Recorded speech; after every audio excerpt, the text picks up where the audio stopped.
US President Joe Biden's press secretary just announced that the president will issue a decision on whether or not to cancel US borrowers' student loan debt by the end of this month. This would result in $10,000 worth of student loan forgiveness per borrower if they make less than $125,000 per year, according to senior aides of the Biden administration. Or maybe it's anyone who makes less than $150,000 per year. You see, right now, nothing is officially confirmed by the Biden administration, and there's a whole rabbit hole of rumors, speculation, and internal government leaks surrounding Biden's decision that's coming out later this month. Does he cancel student loans or not? So as someone on YouTube who likes to dive way too deep into random Twitter threads and White House press briefings, and then offers my opinion to the whole world, I figured this is a great time to stick my nose into the mix. And if you hit the like button, at the end of the video, I'll show you a video of a clumsy baby panda trying to climb a tree, but only if you hit the like button, otherwise it won't be there. Seriously.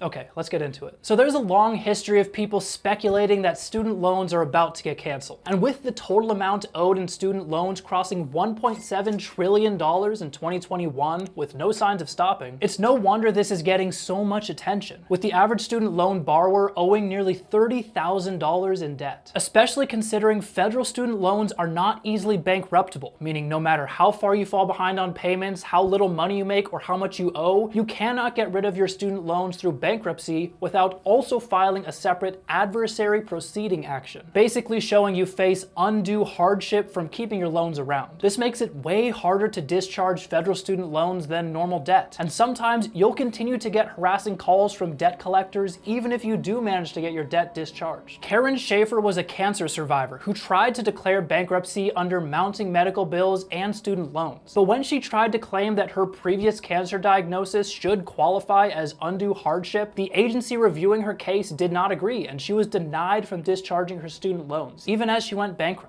Barbara Hand similarly spent 6 years fighting to get her loan removed after declaring bankruptcy, and while the court eventually agreed and removed her debt, the loan agency continued to hound her and even garnished her Social Security wages to pay off the debt that was supposedly discharged. There are so many horror stories around student loans that it's no wonder there have been so many proposals popping up about forgiving all or at least part of student loans in the past. Like the push for Biden to forgive $50,000 in student debt per borrower last year, or Senator Bernie Sanders' famous position that we should cancel all student debt for everybody. But up until very recently, there's been a lot more talk than actual action. But that's starting to change. We've started to see some government bodies canceling loans on a smaller scale. In 2018, the Department of Education canceled $150 million in student loan debt from students who attended colleges that closed while they were in school. This affected students of places like the for-profit Corinthian colleges, which collapsed amid wide-scale accusations of fraud back in 2015. So there is some precedent for the government and potentially President Biden canceling a portion of student debt. After all, in June 2022, the US Department of Education discharged $5.8 billion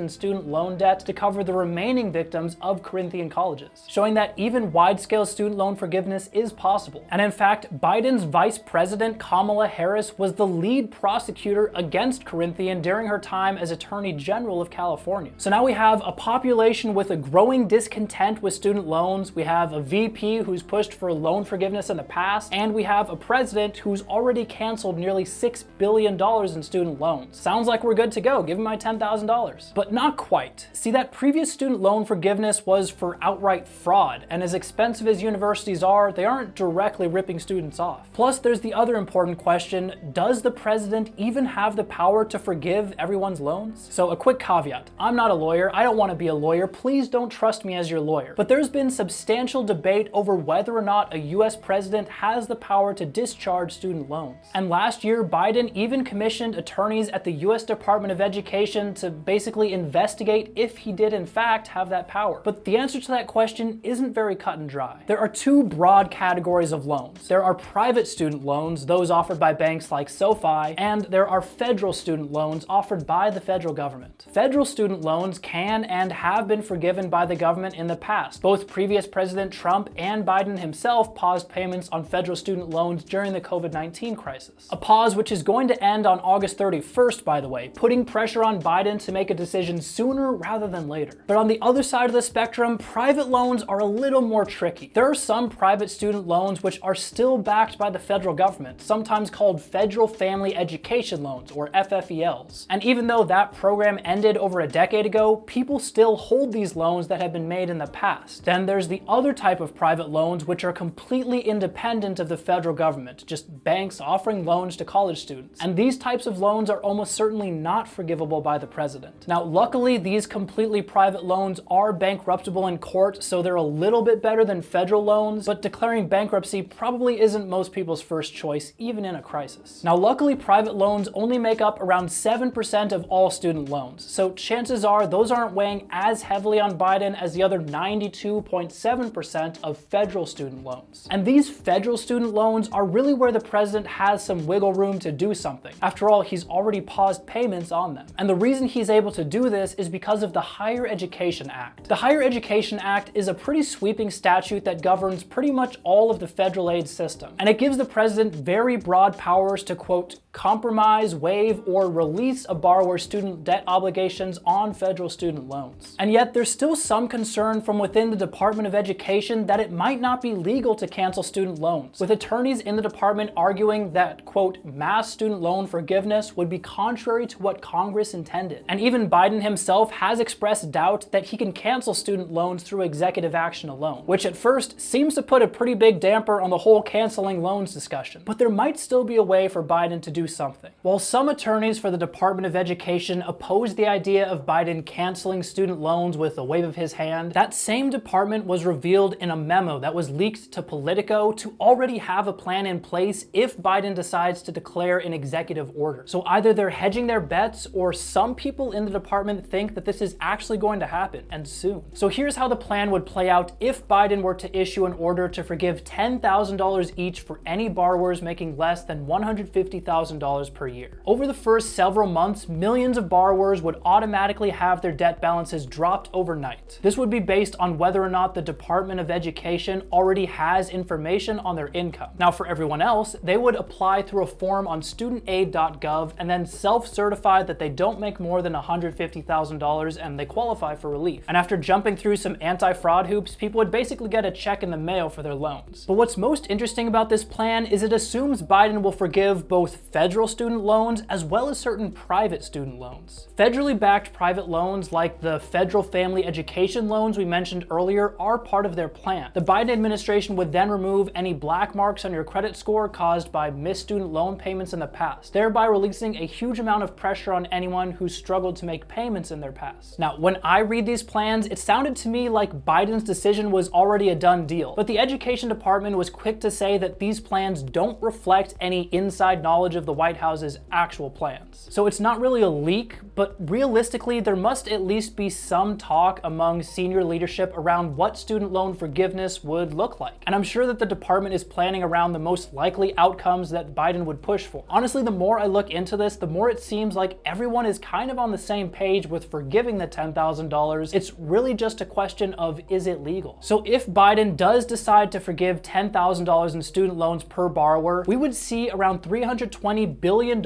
in student loan debt removed, and around 12 million individual borrowers would have their entire student loans forgiven. The first set of payments would go out 45 days after the executive order, and then a second round of payments would go out 90 days after the order. And these would include anyone under the income threshold that the White House decides to set, which might be around $125,000 to $150,000 for individuals, or $250,000 to $300,000 for couples. But that's only one possible outcome. What if Biden decides not to forgive loans, and instead he just continues to pause payments like he's done in the past? After all, this is what large student loan banks like SoFi predict, with their CEO expecting Biden to simply extend forbearance until January 2023. Well, even then, there's still hope for people hoping to see their loans forgiven. It turns out the next best hope after Biden issue an executive order is Congress. Now, many may still think of Congress as perpetually gridlocked and not making any progress, kind of like any argument that you see on Twitter. But if we actually look at the number of bills Congress has been reviewing and passing, Congress reviewed 16,000 pieces of legislation between 2019 and 2021 and passed 1,200 bills, compared to only 10,000 reviewed in 2013 with 400 passed. And even in the current Congress, they've reviewed nearly 16,000 bills and over 500 bills have passed, with still a few more months left to go. Plus, specifically in the area of student loans, we've seen substantial movement politically. Biden has committed to signing a student loan forgiveness bill if it reaches his desk, and several bills have been introduced to Congress. In 2020, the House passed a bill that provided $10,000 in private student loan forgiveness for borrowers experiencing financial hardship as a result of the pandemic. That same year, the National Defense Authorization Act would have provided up to $10,000 in financial assistance to borrowers to help them pay down their private student loans, though that act was modified before it was actually passed. And Senate Democrats in 2021 unveiled an act to make it easier to discharge student loans in bankruptcy, and the House also passed an act that let borrowers discharge their loans in the case of permanent disability. And right now, the Student Loan Relief Act has been introduced with the goal of discharging $50,000 of student loan debt per borrower, though it's been put on the back burner while Congress focuses on the latest infrastructure bill. So there is a real possibility that Congress will pass a bill in the future to forgive a portion of student loans, but based on their current docket, it's unlikely to happen this year. So what can you do based on all this speculation of student loan forgiveness? Should you go out and take out $50,000 in extra debt, or should you pay off what you already have? Well, I think there are a few common sense steps that everyone with student loans can follow to maximize the benefit they get from the potential student loan forgiveness without just holding on to the loans indefinitely. If you have federal student loans that are currently in forbearance, so the government has paused interest and payments on those loans, I would just leave them there. The reason for this is you can put your money into pretty much anything. Even a high yield savings account will make you 1.5% to 2% interest per year with zero risk, which means you can earn free money while your loans are paused. Plus, we've seen inflation hit 8.5% over the past year, meaning every dollar you held a year ago is now 1/12 less valuable today. And any money that you owed in student loans is also 1/12 less valuable than it was a year ago. By pausing interest payments, the federal government is effectively already forgiving your student loans slowly each month as inflation slowly chips away at the original amount. Now, 8.5% inflation is stressful in other areas of your life, but it does mean that 8.5% of your loan has effectively already been removed over the past year. But if you currently have private student loans, I think that it's pretty unlikely that the federal government will forgive private loans under a Biden executive order, and an act of Congress is probably still a few years out. I personally would continue to pay off my private loans like they are any other piece of debt, meaning I make minimum payments on everything and then dump any excess money I have into the highest interest debt that I have, whether that's credit cards, my car, or my student loans. This is known as the avalanche method of debt repayment, and it is the mathematically fastest way to pay off your debt. Other than that, I'm basically going to pretend like nothing is happening with student loan forgiveness. If it comes, great, maybe part of my loans will be paid off. And if it doesn't, well, that's fine because I didn't plan around it happening in the first place. And I promised I would show you a video of a baby panda if you watched until the end, so thanks for hitting the like button and grabbing your free stocks from Public using the link in the description. Don't forget to subscribe,